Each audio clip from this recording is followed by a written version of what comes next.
আমার রসুল ইসলাম প্রচার করার জন্য তাইফের গেটের সামনে 21 দিন পর্যন্ত দাঁড়িয়েছিল। তখন সাহাবায়ে একরাম বলে, ইয়া রাসূলুল্লাহ, ওরা তো গেট খুলতেছে না, চলুন এবার চলে যাই।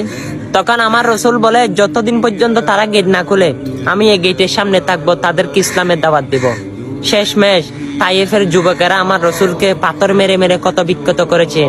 একবার নয়, দুইবার নয়, তিনবার বিহস করেছে। পাগলা কুকুর লালিয়ে দিয়েছে আমার প্রিয় নবীজির পিছনে। আমার প্রিয় নবীজিকে নানান অত্যাচার, গালি তারা আল্লাহ পর্যন্ত সহ্য করতে পারে নাই, তবু ইসলামের দাওয়াত দেওয়া বন্ধ করে নাই। আমরাই সেই নবীর উম্মত, কিন্তু আমরা একটু কষ্ট করতে হলে অবশ্যই কতই না বাহানা দিই। চলুন না ভাই, আজকে ইসলামের খাতিরে, ইসলাম প্রচারের রক্ষার্থে এই তাইফের ঘটনাটা সবার কাছে ছড়িয়ে দিই। আপনার কারণে কেউ যদি শুনে, আমার প্রিয় নবীজির সঙ্গে ইনশাআল্লাহ আপনিও জান্নাতে যাইতে পারবেন। আমিন।